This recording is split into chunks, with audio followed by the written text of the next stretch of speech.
You have worked for this. You have earned it. Everyone around you can see it clearly.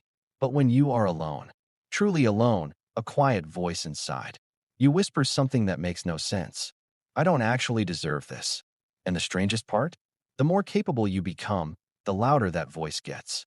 Welcome back to Mind Unlocked. Today we are going into one of the most misunderstood psychological experiences a highly capable person can have, the imposter phenomenon. Not imposter syndrome as a casual phrase people throw around. The actual, research-backed psychological experience that was first identified by psychologists Pauline Clance and Suzanne Imes in 1978. They noticed something that surprised them. The people most likely to feel like frauds were not the least capable people in the room. They were among the most gifted. And that paradox, that the more capable you are, the more likely you are to doubt yourself, is exactly what we are going to unpack today. The first thing to understand is why gifted people specifically are vulnerable to this experience. When you have high ability, your standards move with you. Every time you achieve something, your internal benchmark quietly rises. What felt like an accomplishment last year becomes the new baseline. The bar never stays still. And because you are always measuring yourself against a standard that keeps elevating, you rarely feel like you have truly arrived. Psychologists call this the moving goalpost effect. The finish line is always just ahead.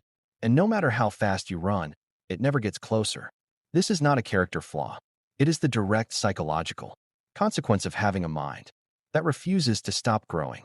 The second thing, and this is where it gets deeper, is that gifted people tend to process failure very differently from average performers.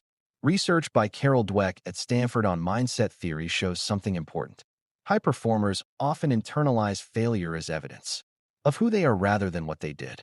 A single mistake does not feel like a mistake. It feels like proof. Proof that the doubts were right all along, that the success was a fluke, that the real them, the less capable, less deserving version, has finally been revealed. And so they work harder, prepare more, over-deliver constantly, not out of passion, but out of fear. Fear that if they slow down even slightly, the illusion will collapse, and everyone will see what they have always secretly suspected about themselves. The third thing is the silence around it. Gifted people almost never talk about this feeling. Because how do you tell someone that despite your achievements, despite the evidence in front of you, you still do not feel like enough? It sounds ungrateful. It sounds irrational. And so it stays hidden. It lives in the gap between the public version of you, competent, capable, collected, and the private version that lies awake at night, replaying every mistake, every moment of uncertainty, every time someone praised you and you thought they simply did not know you well enough yet. Psychologists call this the authenticity gap. And for gifted individuals, that gap can become one of the most exhausting things they carry. The fourth thing that feeds imposter feelings in gifted people is something called the Dunning-Kruger inverse. Most people have heard of the Dunning-Kruger effect, the idea that people with low ability tend to overestimate their competence. But the inverse is equally real and far less discussed. People with high ability consistently underestimate their competence. They know enough to know what they do not know. They see the full complexity of a subject, every nuance, every exception, every gap in their understanding, while less knowledgeable people see only the surface. And paradoxically, seeing more makes you feel like you know less. The more you understand, the more aware you become of everything you still do not understand.